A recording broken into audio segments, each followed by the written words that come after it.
Hello everybody, it's me again, coming back from the dead.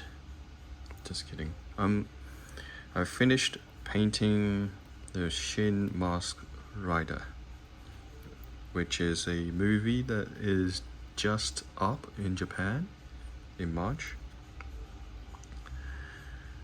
and they've already released the first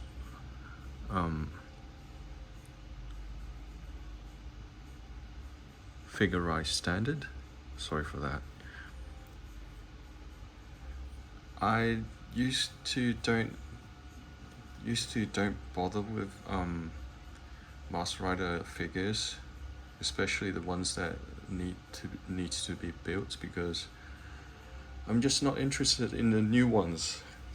They are too modern, maybe. I really prefer old designs like this one, and once they have released this, I just jumped in. I couldn't resist. So I've bought this, and to my surprise, this is a very good kit. Maybe because from the years of experience from all the figure standard they have released, this one is simple but surprisingly good in terms of details and the joints, the movability and stuff. It does have some downsides compared to maybe if you're buying the other line, the SFSH figure arts. Maybe it stands for superhero figure arts. Of course, you will get a lot more detail and movements, joints that are better than this one, but this is like near half the price without being without having to pay the scalpers. For scalpers, maybe it's like 2.5 or 3 times the price they have right now. So I consider this one a really good bargain.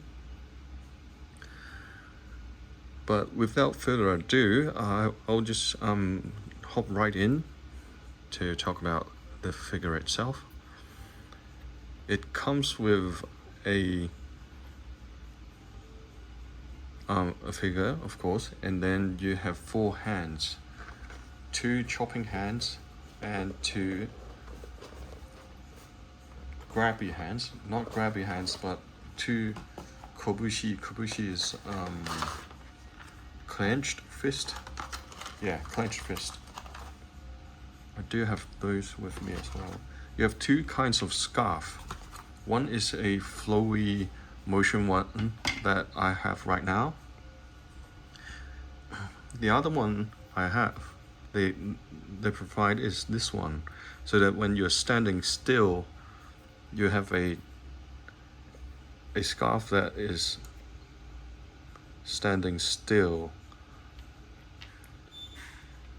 with it, because it will be really weird if you are standing still and your scarf is flowing everywhere, unless you're standing against the wind. The joints are very good. You have your, firstly, I'll just take this off because it will just drop everywhere. You have your head. It can turn around 360 degrees because of the ball joint. And it can have slight movements to go forwards. Just really slight. You can pull out the hair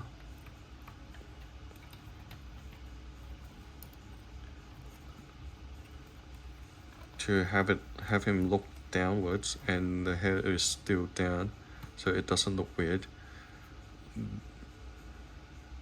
The horn is just a pain in the ass. Maybe I'll just glue it, because it will fall off no matter what you do. So yeah. Head can turn around. It can look up, not really far up, actually, just like that. Look down more, more so. Okay, and the head can move a little bit sideways. You've got your hands, which can do a near 180 degrees, and your hand is a ball joint, so it can of course do 360. It has pretty limited movement on the wrist, but it's still better than nothing, and you can still do a lot with that. The shoulders can be pulled outwards so that it can reach further around his chest, like so. But yeah, it will look, see what I mean? I'll just leave it for now. But it will look a bit awkward in other angles, so do what you want with it. But it's still a very good joint because you can make him do this pose when you pull it a little bit outwards, and with a good angle it will look great, like so. See, just within seconds you can make him stand with that pose already. It's a little bit weak on the leg joints, but still it's pretty good. Then down to the waist, it's pretty limited because it is blocked by the belt, so you can't really turn that much, and also you can't do a crunch because of the armors in front. I know the SH Figure Arts, you can actually do a crunch because there's a gimmick where you can pull it outwards a little bit so you can crunch the abs, but you can't do it here. So if you're considering, if you think this is a big problem, you might want to buy that one instead of getting this one, although this one is cheaper. I think now it's around $30. I got it for $240 in Hong Kong dollars, so that's around $30, I think. Yeah, it's around 30 something. If you can get it cheaper, buy it. You won't regret it because it's that good.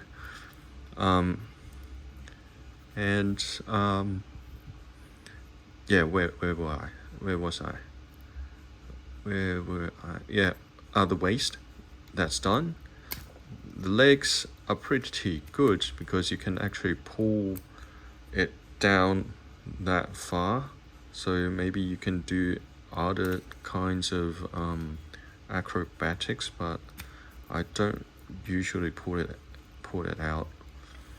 I'll just leave it inside. It can go up this far, that's the most it can go, and it can go backwards this far because your thigh will interfere with your legs. If you go sideways, I guess you can do you can do this if you go sideways, but if you want to go front or back, you will get a lot of interference from the pants and your butt. Okay, your legs have double joints, so you can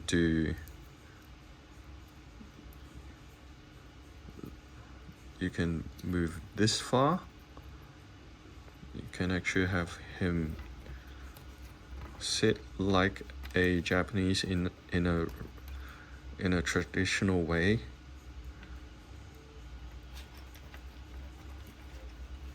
Like this, Hi, konnichiwa. Oh, okay. He didn't like that. Anyways,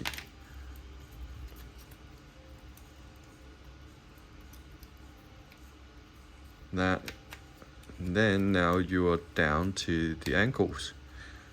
The ankles is okay because you can at least do stretch like this or this. You don't have any toe bend, so that's another thing that maybe the other line has and this one doesn't. But I prefer not having toe joints in the built ones, because joints means it will give up after quite some time. So I rather they don't have a toe joint so that I can actually stand up right rather easily, like so. Now let's talk about painting, because this time is my first time doing a whole painting of a figure of this size. I've done a real grade Xeon before, but that one isn't really, I didn't really put much effort into it, but this one I have actually done a lot more pre-paint work, and also do a lot of mixing and put some thinking into my how do you put it, my coating. You'll understand what I mean after soon. So for the head, the helmet, it looks black, but it's actually not black. It's hard to tell from the camera, but I've actually mixed myself a blue black with a little bit of white, just like what's been said on the instructions, but I've made it darker, much darker, so it's like this kind of blue black. You might be able to tell the difference, but I doubt you can see it in the camera. You might think, oh, it's just blue. It's just black. What are you talking about? And I have put matte black on this part because it's actually a separate part, so I thought, why not? I'll just put black on it. Then I've painted it's this little bit in silver, but I've sort of messed it up. And the middle part is green. The funny thing about this part is that it's actually part of a clear black part under the eye. So it's easy to do, where I just painted, because it's like dark brown, black kind of clear part. So I've just painted the dot with silver first, and then when it dried, I put some UV green on it. It looks pretty badass. I don't have my UV light with me, but if I shine my UV light on it, it will actually glow. It's pretty cool. Now the eyes, it came clear with slight pinkish color on it, on the clear part. And how they try to present it is have another part under the helmet, and you stick silver sticker beneath it. but the effect to me is not so good. So I've actually opted to paint the bottom of this clear part a pinkish white. But maybe next time, if I had the chance to do it again, if I'm doing it over, I actually prefer the white to be a little bit warmer than, like, more to the tone of yellowish pink, instead of just white pinkish white, because it's good, don't get me wrong, but there's room to improve. Now down to the scarf. The scarf, I have actually gone a little bit mad and mixed up I've actually put in two parts into how I mix the color for the scarf. First of all, I've made myself salmon pink because I couldn't find it in Hong Kong, so I have to make myself some salmon pink. It's basically white 2 parts with red 2 parts and 1 part orange. But you'll have to, if you're really mixing it, you'll have to try to vary a little bit on the amount of orange you have, because sometimes it's not that, you don't have to be that accurate, but you definitely have to match the colors at least. So I've made myself this salmon pink. Then with this salmon pink, I've mixed it with some red matter, and the end result is something like this, which I think is pretty good. And since the color itself, I've mixed this all gloss, I have put on some weathering on it, black weathering, then washed it a little bit to make it look a little duller, and then after that I've put some flat clear onto it. I've put some flat clear onto every scarf, so this one maybe I needed a bit more flat clear. I might put more on afterwards after this video, but yeah, it's still so far so good. I really liked how it turned out. So enough of the scarf. Now down to the leather. You have 2 colors for the leather. You have black and then green. The black, I just used some flat black as base and added some gloss black. It's 7-3, but you can do whatever you like. Then after that, I've put some 1-to-1 gloss and semi-gloss clear coating onto it to make it look similar to how leather behaves under light. I think it could be a little bit flatter, but this one I'm actually satisfied already, so I won't bother with it anymore. And the green is a mixture of black and green. If you're using Mr. Color, it's 6, green number 6 and black number 2. So it's basically gloss green and gloss black mixed together. And how dark it is depends on how much black you add to it. I've actually added more than it. On the instructions it says, a little bit of black, but it was still too bright to me, so I've added more and more and more until I've reached this kind of green, and I'm satisfied.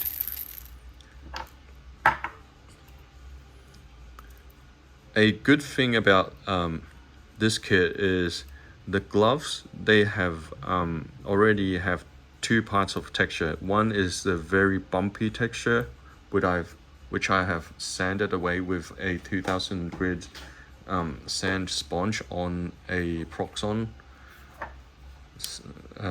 pen sander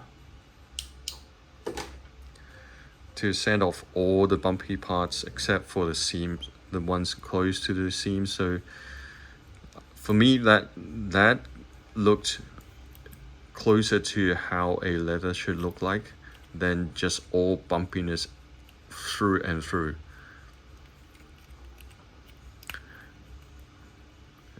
After sanding, I have applied.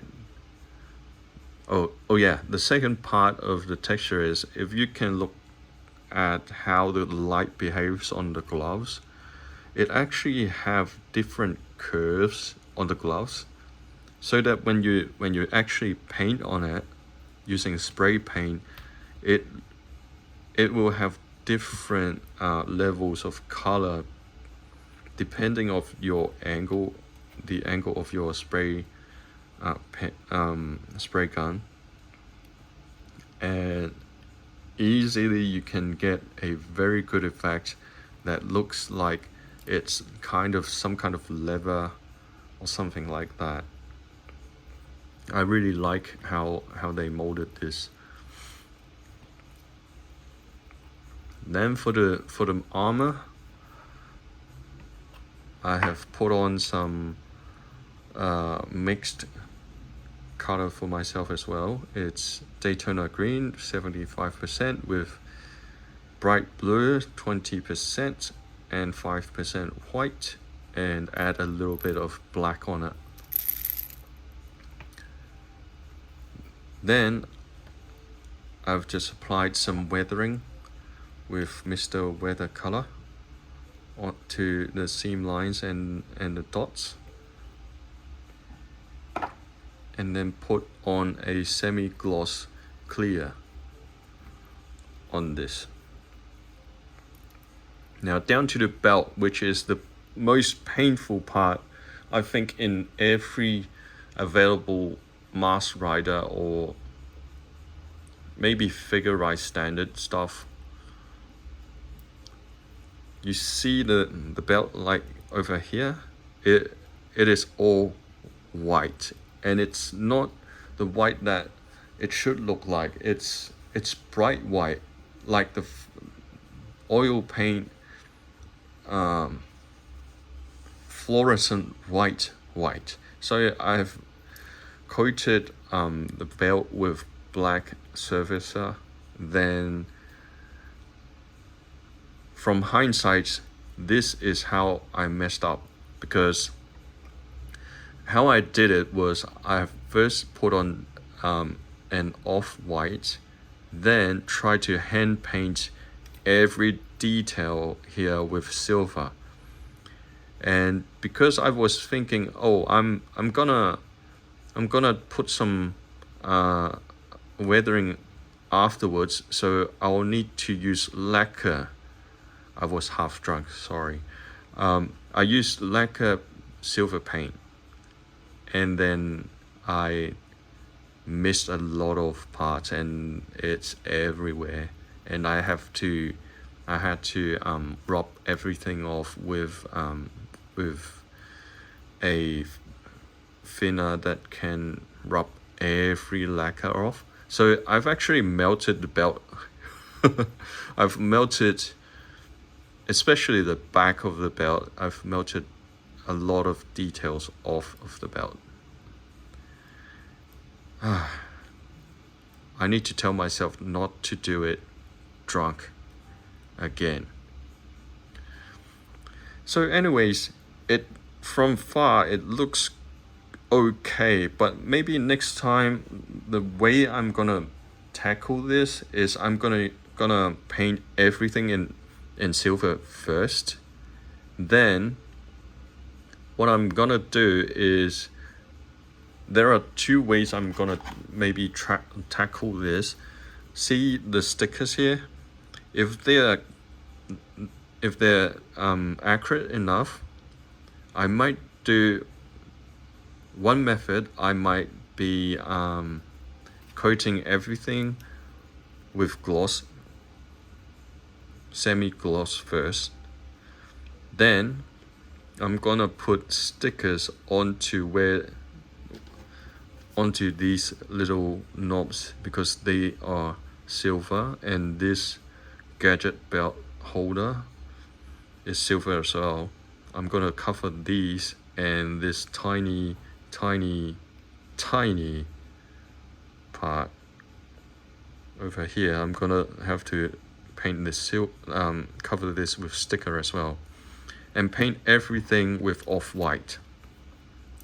That way I might be happier than having the belt in the state it is right now, all blurry and stuff. The other method I'm thinking of doing is maybe, because all the silver stuff, not all, most of the silver stuff is actually like protruding out from the belt. So maybe next time I'm gonna use Tamiya white, because it will be easily rubbed off with the X28 thinner, and it won't damage the lacquer paint under it. That's another other way I might be able to tackle this with, and then use toothpicks to do the red dots. So yeah, maybe next time. Luckily, this little part on the side of the belt is its own little part, and it's in black. So I've basically put servicer on it, and then painted it in silver, and then using masking tape, I've actually basically cut up strips of masking tape and masked all the silver parts, and then painted it with flat black, and it turned out pretty good. So maybe another way of doing this is improving my masking skills, because I'm such a talentless noob. Anyways, up to this silver part. This one's actually pretty easy if you know how to tackle this. I've painted the whole thing in, because the fan and this round thing is its own part. So before assembling it, I've painted the outer part in silver. Then I've hand painted the black parts and the red parts with Tamiya paint, because I can rub them off with a Q-tip. After rubbing them all off, I've coated the thing with a clear semi-gloss. Then I have put on my Mr. Weathering, so that even if some black goes into the red holes, I can still, because of the coating, I can still just use the solvent for the Mr. Weathering to just flick them out. Then use a Q-tip to clean it up, and voila. So that's pretty easy. The black part I've painted in normal gloss black, and then applied some semi-gloss. The fan, I've actually used a scriber to try to scribe in between the fan, in between the blades, the fan blades, so that when I apply the Mr. Weathering, it will show up like it will. I wanted to achieve and the fact that it actually looks like a fan. And I think I'm pretty satisfied with how it is right now.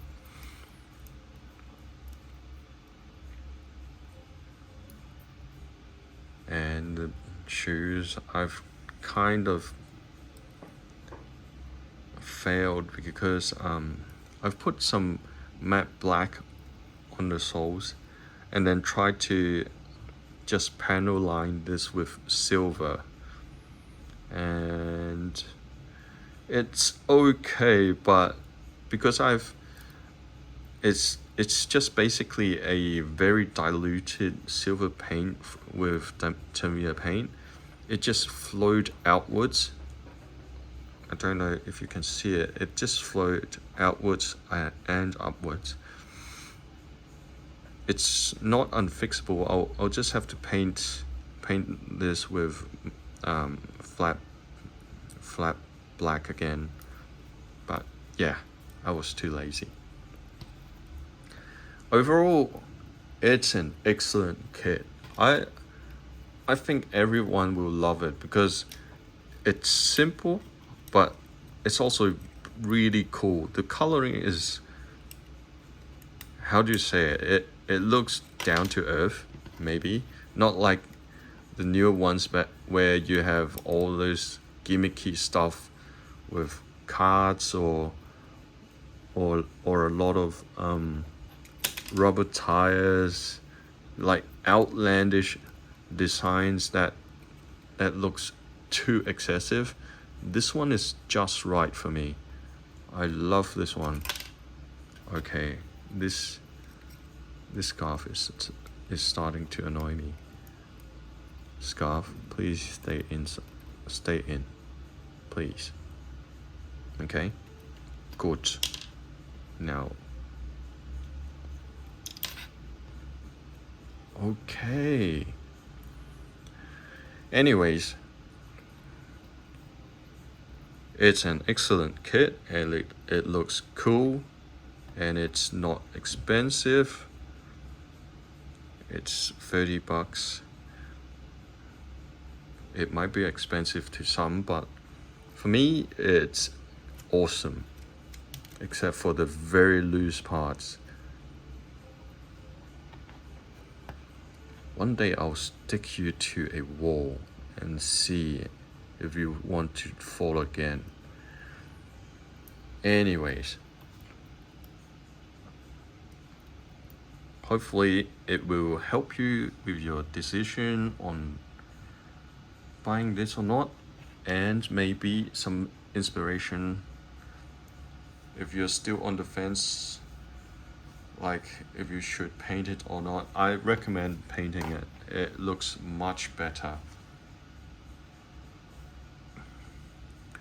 And I also recommend sanding the surface as well.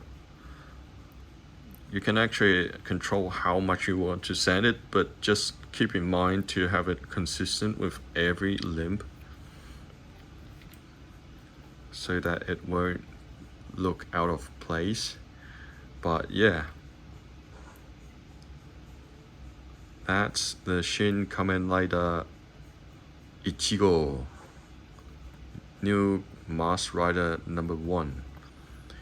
And I've actually bought another one because this one gave me so much confidence that I'm thinking of making the Shin Ichigo, because if you it's into spoiler territory, but if you have watched the old Masked Rider, you'll notice that they have different color schemes later in the series, and I'm thinking of modifying and painting that the other one into that color scheme, which is pretty cool as well. You can try look it up. It's really nice looking as well. And there isn't much you have to do. It's just different color schemes. The helmet is different color. the gloves are a little bit different. The belt is red instead of white, and there are some lines along the legs and the arms. So that seems quite easy. I might try to tackle that pretty soon. But anyways, that's for another video. I hope you enjoyed, or at least had some information to take away from this video, and see you later. Thank you for watching. Bye bye.